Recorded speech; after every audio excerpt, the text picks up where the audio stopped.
baby, not me. Not me. I'm not even gonna act like that. So I'm gonna just ask him to do it for me, because I am not a strong black woman. I'm outside in an AMG, right outside, TT, two-turn baby girl, you know me. Still with the dogs that I grew aside. All the niggas around me, I gotta watch the time, cause it's flying right by. I'm outside in an What's up, everybody? It's your girl Day McClay coming back with another video produced, created, and edited by your girl. So before we get into the video, I want to remind you guys to make sure you are like, commenting, and subscribing. This is a small YouTube channel. I am a small YouTuber, and any and everything helps. So without further ado, let's get into the video. So as you guys can see by the title, I'm going to be doing a get ready with me and sit down and talk pretty much. This is a long awaited and highly requested video. Basically, my followers on Instagram wanted me to give you guys some inside tea on why I started my feminine journey, what does femininity mean to me, and just answer a bunch of other questions that I had when I did my little poll and stuff. So if you guys are not following me on Instagram, you might as well go ahead and do that right now, because a lot of the people that are there, they end up getting a lot of my story times before I drop them here, and then you get a chance to get to know me on a more personal level. But like I said, we're gonna go ahead and get into the Q&A. If you don't already know, now you know I love cats, so kind of obsessed with them. But anyways, let's go ahead and get into the video. So the first question I have is, what does femininity or feminine energy mean to you? Feminine energy is alluring, beautiful, sexy, sensual, all those things. It's also having confidence in yourself when no one is there to give it to you. To be feminine also means to be true to yourself, to be the highest form of yourself. You know who you truly are, and you not being afraid to show that off, to show the world who you are. That's something that I had to work on myself, just because like there were parts of me that I did not like, and I felt like it would probably be better to be someone else. But my feminine journey has definitely helped me to stand firm in who I truly am, and to not give a F about, like, you know, if somebody may think I'm weird. And that's on period. So yeah, another thing that feminine energy is nurturing and comforting. And that's all I truly ever want to be, is nurturing and comforting to people, because the world is already super bad and a terrible place for a lot of people. And I don't want to add to that. I want people to come to me and feel safe, basically. I'm about to do my foundation. I'm using my Maybelline Fit Me foundation in 370. I know that was a super long response and stuff, but I am a passionate girl, so sometimes I ramble. Sorry, not sorry. Oh dang, I should have used my spray. So I'm gonna use my milk spray. When did I start my feminine journey? So it has been a good 2 years at this point. I started my journey in the beginning of 2019. I decided to do this because I was just, you know, kind of tired of the same thing, and after losing my job and coming home, I kind of wanted to just change who I was. For concealer, I'm going to be using my Maybelline Fit Me concealer. The shades that I have are 45, 50, and 65. The next question I have is, why was starting your feminine journey important for you? To be honest, I was super tired of who I was as a person around the time that I started. I was somebody who got triggered very, very easily, and I played the victim a lot. I really did. I'm not gonna lie. I'm a Pisces, and one thing we know how to do is play victim, girl. Like, and I was tired of being that person, because I mean, how do you expect to grow and become something better in life if, like, you're stuck in these really bad toxic habits and you think you're so perfect and don't think you need to change? I was tired of being emotionally triggered by my friends at the time. Who I was as a person was okay, but when it came down to I guess being mature enough to call myself out on my own bullshit, I was somewhat there, but not really. I also was a very, very depressed person.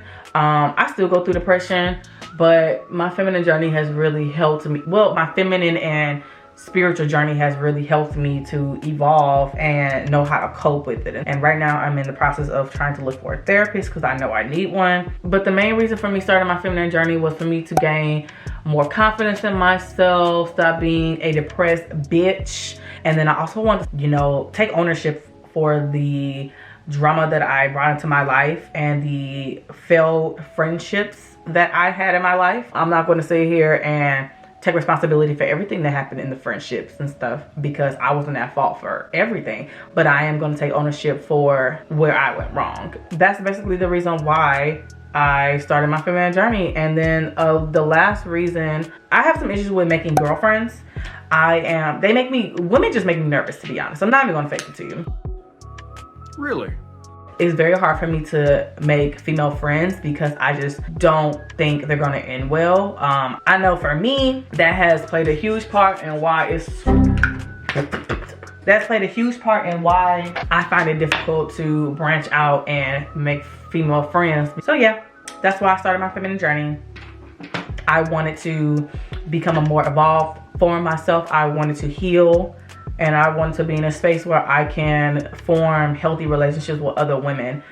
Who inspired me to go on my feminine journey? To be honest, the person that really inspired me to start my feminine journey was Aaliyah's Face. Hey girl, hey. She was definitely an inspiration of mine because she had a sit down where she was talking about her life and the type of person she used to be. So she had to grow up and, you know, release her toxic traits, which is what I'm doing as well. She had to learn how to effectively communicate because she's a Gemini, and if any of y'all has dealt with a Gemini, y'all know how they act. And yeah, they're nothing to play with. But she talked about, you know, how she had to learn how to communicate with people better. She had to grow up, long story short. And one more person that really inspired me to go on my feminine journey was Diana Carroll. She has sadly passed away. I can't remember when she passed away. It was sometime in, girl, I can't remember. I think it was 2010 she passed away. She was an actress, and she just carried herself in such a classy way that, like, I couldn't help but be mesmerized by her. And you know, I want that. I want for people to be mesmerized by me and my class and how I carry myself. So when I saw her and was watching her old interviews from when she was alive, I'm like, wow, she just spoke with such grace and intelligence, and like, I knew I wanted to be like that, you know? I know I wanted to emulate those characteristics and stuff. Not only is she smart, but she's beautiful. Not only is she smart and beautiful, she's also private, so she practices discernment. Gorgeous, gorgeous girls do not parade their business out in the street. So yeah. Moving on to the next question. I am setting my face with Black Radiance press powder, and this is in shade Honeymoon. So what was the main reason for going on my feminine journey? So like I said in the previous response and stuff like that, basically the reason was to become more comfortable and confident in myself. And that was super, super, super important for me because I was starting my journey as a influencer and a YouTuber and stuff. And I've been wanting to do this since I was in high school. And I was always so, you know, insecure in myself and didn't think anybody would support me, didn't think anybody would like my videos or watch me, let alone. And I knew if I was going to step into this space that I need to have thick skin. So I wanted to develop and become that person. I want to be that girl, period. I already am that girl, but I want to be that girl times 10. And I knew that me starting my feminine journey, and you know, given the fact that a lot of people are professional trolls, so yeah, that's why I did that.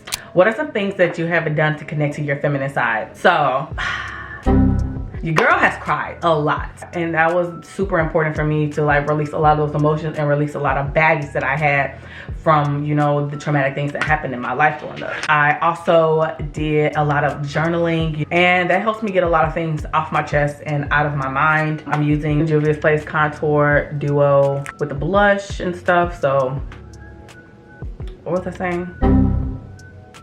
Yeah, so other than journaling, I also did some V-steams with, V-steams are just yoni steams and stuff like that. I did that to connect to my feminine side, to release any trauma from abuse and whatever. I also did a lot of spiritual feminine baths. I've also gotten Reiki's done before as well, you know, just to see how my energy is flowing, see if anything's blocked and stuff like that. Other things that I've done to connect to my feminine side, I've read books. I've also, like, you know, forced myself to get in the habit of receiving. So, you know, and letting a man do manly things for me and stuff. So whether that be asking them to do tasks for me that I know I can do for myself, but, you know, just letting them do it and stuff, and not feeling like I need to do everything on my own, because that would show him that I needed him or wanted him, and that he actually contributed to my life and stuff like that. And that right there is key to your feminine energy. Like, I'm not a strong black woman. I am a delicate flower. Can we please drop the strong black woman narrative? It's done. You don't have to be strong any longer, ladies. Be soft, be flowers, be dolls, be vulnerable, be taken care of. That strong black woman thing, it's a trick that they sell you so that they can load you with BS and then expect you to be able to bounce back from it. You don't bounce back. You go to therapy, you heal, you close yourself off, you recuperate and you come back. But what you're not going to do is to be strong for somebody else's child. Come on. No more. And I will act like I can't do something or act like I need help, because I am not about to strain myself to prove to myself, prove to my ego, and prove to society that like I'm able to do something just as good as a man. Because you can't outdo the doer, baby girl. And I think a lot of women need to realize that. I think a lot of us need to realize that we can't outdo the doer, okay? Some things we are gonna be good at over men. Some of us may be stronger than men. You know, it be like that sometimes, but baby, not me. Not me. I'm not even gonna act like that. I am a strong girl, so your girl can lift some heavy stuff. But should I? Do I want to? No, I don't. So I'm gonna just ask him to do it for me, because I am not a strong black woman. How can I become more confident? So one thing that really helped me was my confidence was starting a new hobby and putting myself out there to be in different environments and to be around different people and whatnot. So I started modeling. You know, there's a community out here who do fashion shows, who do photo shoots. And so I just kind of like, you know, communicated and reached out to the women who are already in that line of work and stuff and already had experience, and would ask them about different shoots, different shows. I literally threw myself in that, and it made me so uncomfortable, and I was so freaking scared to be around all those women. And there were times when I was at these photo shoots and at these shows, and I was not talking to people because I just didn't know them. I smiled because it was just like really awkward and creepy. Yeah, that was a great way for me to gain confidence in myself. Making sure I keep myself up. So like, I don't care what anybody says. People can talk about how much, you know, it doesn't matter to them that they look a certain way or that their hair is done. But for me, that's not my reality. I'm somebody who likes to look good, so I made an effort to always have my hair done, because it definitely did help boost my confidence. Making sure my toes were cute and done. I do my own toes, so I don't have to worry about that payment coming out. And positive self-talk. Positive self-talk would do you justice. I know a lot of people say that they can't lie to themselves, or they can't say anything positive about themselves, or they don't like anything about themselves. But baby, you need to find something that you like, because basically if you don't have Kardashian money to get your body done and to get your face done and all this other stuff, then baby, you're gonna have to figure something out.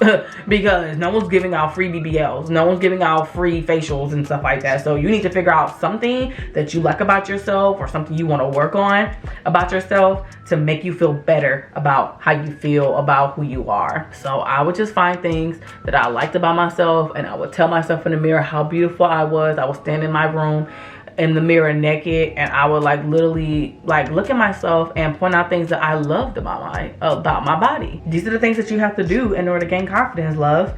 You can't sit around and wait for people to give you the confidence and give you compliments and stuff. You have to give yourself those compliments. So in the meantime, while you don't have that money, or while you're not in a position to really go under the knife, you need to be going to the gym, you need to be eating better, you need to be making some kind of skincare or regimen, self-care regimen for yourself, and you know, find some things you like about who you are and build off that. So for my lashes, I'm going to be using lashes from my collection, Remembrance LLC. You can click the link in my bio and use BFF to get 20% off your order. How can I be that girl? To become that girl, you first need to figure out what that even looks like for you. You can't just assume or start working towards being that girl if you don't even know what that girl looks like. You know, what does she dress like? How does she talk? What are her relationships like with her family and friends? You know, you really need to be carving out metrics for that girl, because you don't want to be blind blindly walking into like a new phase of your life, basically. And implementing routines would definitely help you become more of that girl as well. Now, it's okay if you don't have one right now, or if you have one and you're not following to it. Sometimes those things are hard. Sometimes you want to sleep in the morning. I get it, girl. But you know, it's important to have some kind of routine for yourself. That way you can figure out how to give back to yourself. It's about giving back to your body, pouring into yourself. And then you can also do a vision board. So you can do one virtually through Canva. If you download the Canva app, then you can create a vision board on your phone, and then you can make it as your screensaver, because that's what I did with my vision board this year, because having visual representation is super important as well. How does practicing femininity help with dating? I think practicing femininity or feminine energy while dating is super important for women who choose to embrace this energy. It helps you create boundaries with people. It helps you create boundaries with men and women, whether they are romantic people that you're looking for or platonic and stuff. And it helps you kind of like gain your confidence as well, because I know a lot of times people who have like weak boundaries tend to bend over backwards for other people, and men and women, and they settle for things that they normally wouldn't settle for in platonic friendships and stuff. So for instance, if you're a woman and you're dating and you need a man who is emotionally intelligent and buys you flowers and stuff, that is the smallest and most bare minimal gesture that anybody can do for you. And if he does not want to do that for you, or he feels like that's beneath him and that you shouldn't need that as a way for him to show you that he cares about you, then that's not somebody you want to deal with, because they're already disregarding and gaslighting your feelings about something. And there's no need for you to basically deal with somebody who's not going to give you what you're asking for, when you can go and find somebody who will. Practicing feminine energy while dating will also take you out of a lack mindset, because feminine women know that they are the shit. They know that when they are the shit and they exude that energy, that someone's going to pick that up and start racing towards them. Practicing feminine energy while you're dating is a great way for men to see that, you know, that they can add something to your life, that they can bring you something that you don't have at the moment. You know, I feel like a lot of women go about dating with showing the man how independent they are and how much they don't need them. But in most cases, I feel like a man needs to feel like they are contributing to something. Like for instance, if y'all tire pop on the highway, a man wants to feel like he's able to go out and change the tire and fix everything for you. But if you immediately, you know, stop him in his tracks and let him know that you can do it yourself and you don't need his help and whatever, then like, dang, what is he even here for? Like, you won't even let him change a freaking tire for you. You won't even let him like do certain manly things that he naturally does for you, so you can rest and be just a woman. I hope that wasn't too all over the place, and I hope it made sense. How do I work on getting rid of my masculine traits? So I would definitely tell you to not get rid of your masculine traits.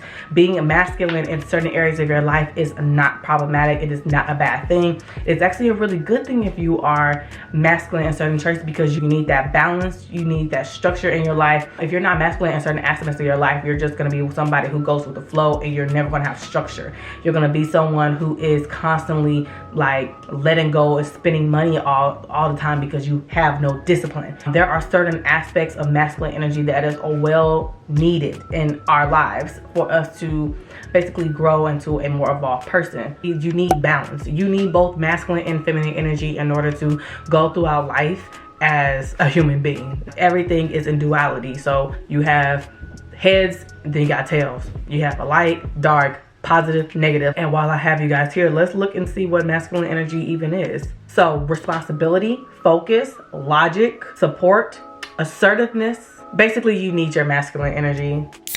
Let me go ahead and finish off my makeup look and stuff. I'm going to use my Milk Hydration Spray again. So the second to last question I have is, how can I start my feminine journey? Tips on ways to start my healing process. So the best way you can start your feminine journey is by figuring out your reason why. If your reason why has anything to do with wanting to be like somebody, or wanting to show up somebody, or prove something to another person, then that is not a solid reason to start your feminine journey, and it will not last long at all. So find your reason why. Find a good reason why you feel like you need to practice femininity and hone in on your feminine energy. What can that do for you? What is that going to do to enhance your life? I think another good way to hone in and, you know, start working on yourself during your feminine journey is to start working through your traumas. Start working on your insecurity. Start working on your trauma that you have harbored in your body, because it is going to get hard. It is going to be a long and emotional process, and it's important for you to start trying to get to the root of a lot of the issues you have before diving headfirst into it and start trying to make yourself up or cover it up with like nice clothes and makeup and stuff like that, because it's not going to help anything. Work on any communication issues that you have, work on any trust issues that you have, the insecurities, all that jazz, because your feminine journey is not going to do anything but highlight those issues that you have even more and force you to like really pay attention to it and fix it. I will also suggest getting into meditation and journaling. Journaling helps me kind of like find my voice, get everything out off my chest and stuff. And meditation also helps me kind of like focus my mind on what I wanted to get out of my feminine journey. Focus. The last question is, what are some books that you can read? I have a few books. The first book that I read when I started my feminine journey is The Audacity to Be a Queen. This book is amazing. Hands down, one of the best books I've ever read. As you can see, I have tabs in there. This is for content ideas. This is also for just teaching ideas as well to people who want to be mentored, or the people that I am currently have a mentoring relationship with and stuff. If I'm going to give you guys any suggestion on a book to read, it's going to be this book. So if you don't want to buy any other book, make sure y'all buy this, because this will literally do everything for you. Another book that I haven't read yet but I do plan on reading is Why Men Love Bitches, and I am really intrigued on this book because I want to be able to connect to women who have an issue with dating. I'm not going to sit here and say that I've never had an issue with dating. I've definitely been a doormat before. I've definitely been disrespected before, been the side chick before, the sneaky link, all that stuff. But I kind of want to understand the reason why we settle for things like that and why men treat women like that. So yeah, you guys, so that completes my Q&A video for today. Why I started my feminine journey and how I started my feminine journey. I really hope this answered a lot of questions for you guys. I hope you could relate to it, and I hope it inspired you to, you know, maybe or possibly start your journey yourself and stuff. Even though it has been a long, painful, emotional journey, I would not trade this experience for anything in the world, because honestly, I've just been growing and evolving into such an amazing person, honestly. If you guys have any more questions about my journey, or you have any questions in general about relationships or anything that encompasses femininity, please feel free to DM me on Instagram or leave a comment in the comment section down below. Thank you for tuning into this video and staying this long. See you guys in the next video.